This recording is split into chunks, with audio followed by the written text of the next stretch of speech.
नमस्कार दोस्तों, मेरा नाम डॉक्टर सोमिल मांडलिया है। मैं अहमदाबाद में एज़ कंसल्टेंट ऑर्थोपेडिक और स्पाइन सर्जन के तौर पर प्रैक्टिस करता हूँ।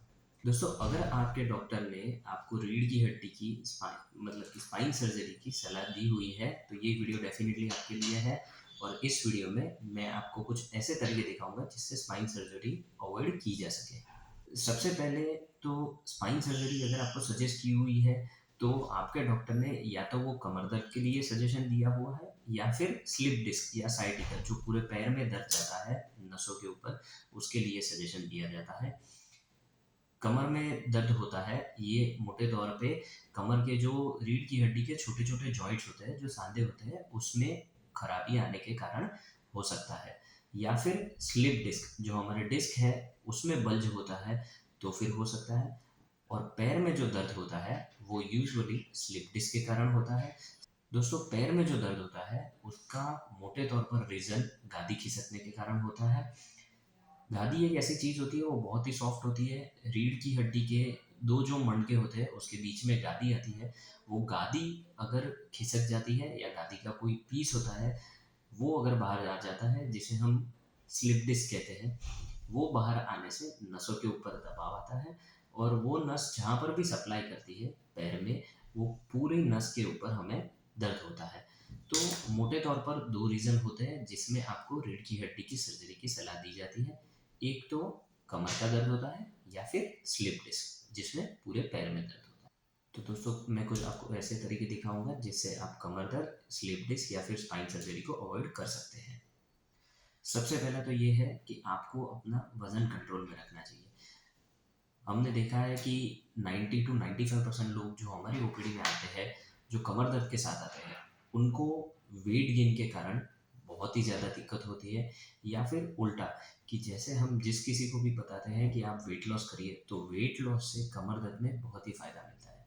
तो मेरा कहना ये होगा कि आप आपका वज़न कंट्रोल में रखें और मैं कहूँगा कि आपका जो बीएमआर होता है, वो बीएमआर अराउंड 25 से 30 के आसपास होना चाहिए।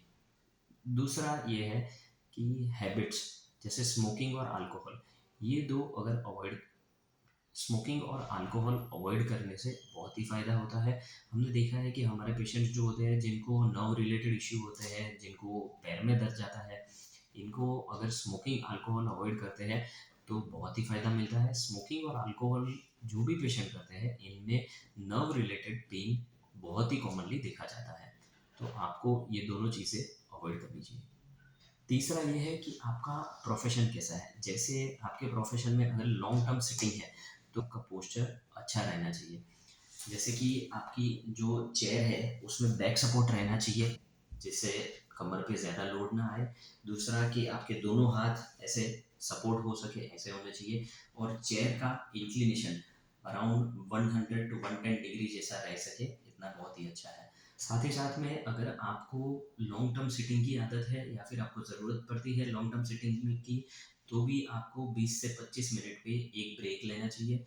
आप स्ट्रेचिंग कर सकते हैं जिससे कमर पे ज़्यादा लोड ना आए या फिर आप लोड अवॉइड कर सकें। साथ ही साथ में अगर आप और एक चीज़ इम्पोर्टेंट है, बहुत ही छोटी है, लेकिन हमें ध्यान देना चाहिए। अगर आपको बैग टाँगना है, जैसे कोई कॉलेज गोइंग स्टूडेंट है या फिर आप डेली कुछ बैग लेके जाते हैं, तो वो आपको एक ही शोल्डर पे रखना अवॉइड करना चाहिए। आपको वो बैग दोनों शोल्डर पे टाँगना चाहिए जिससे कि वेट जो है, वो दोनों साइड इक्वली डिस्ट्रीब्यूट हो सके।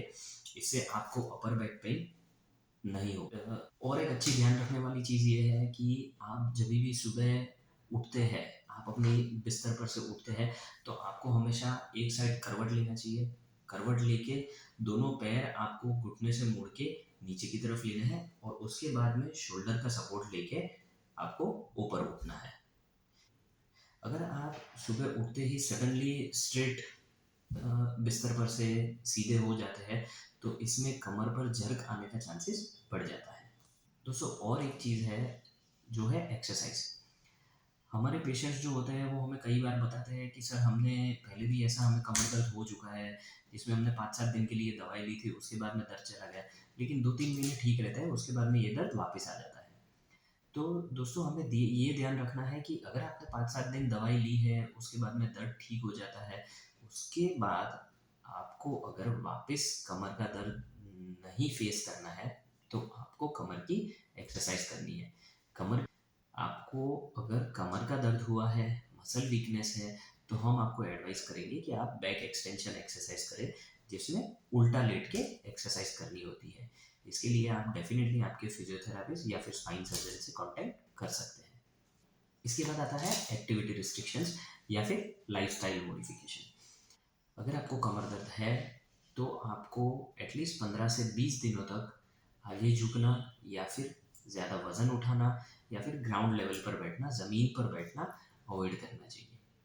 15 से 20 दिन के बाद आपको जब भी दर्द खत्म हो जाता है या फिर 90-95% तक दर्द कम हो जाता है, तो उसके बाद में आप कमर की एक्सरसाइज स्टार्ट कर सकते हैं और ग्रेजुअली आप ये सब एक्टिविटीज़ वापस से रिज्यूम कर सकते हैं। इसके बाद में आता है मेडिसिन। अगर आपको कमर दर्द है तो हम यूजुअली पेशेंट्स को सबसे पहले दवाई का ही सुझाव देते हैं और दवाई के साथ में आराम करने का सुझाव देते हैं। दवाई जिसमें यूजुअली एनाल्जेसिक मतलब कि पेन किलर होती है, जो नस के ऊपर जो सूजन है वो कम करती है, और न्यूरोजेनिक मेडिसिन नस के पेन के लिए जो दवाई होती है, न्यूरोजेनिक पेन के लिए वो दवाई हम देते हैं।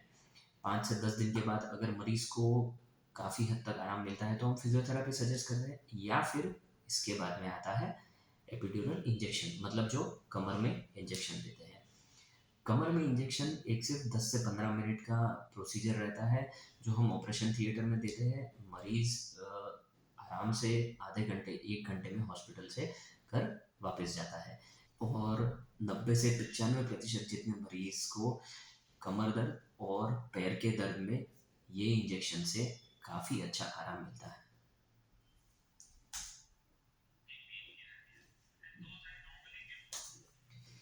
ये इंजेक्शन हम 2 से 3 हफ्ते बाद एक बार वापस से रिपीट कर सकते हैं।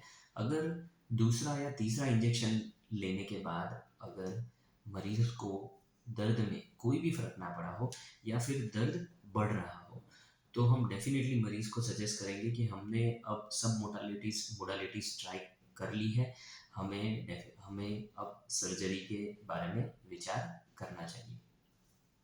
दोस्तों, बेसिकली मैं ये कहूँगा कि हमारे क्लिनिकल एक्सपीरियंस में हमने देखा हुआ है कि ये जो चीज़ें मैंने बताई है, जैसे कि वेट लॉस, स्मोकिंग और अल्कोहल अवॉइड करना, या फिर lifestyle modification, back extension exercises करना जिसमें मसल स्ट्रेंथ बढ़ सके, और लास्ट में दवाई या फिर इंजेक्शन, इसमें से हम 100 में से 99 मरीज को इन सब चीज़ों से आराम से ठीक कर सकते हैं और स्पाइन सर्जरी अवॉइड कर सकते हैं। लेकिन मैं फिर भी यही कहूँगा कि अगर ये सब मोडालिटीज़ और लाइफस्टाइल मॉडिफिकेशंस आप ट्राई करते हैं तो ऑलमोस्ट 99% जितना चांस है कि आपको कभी भी स्पाइन सर्जरी की ज़रूरत नहीं पड़ेगी। नमस्कार।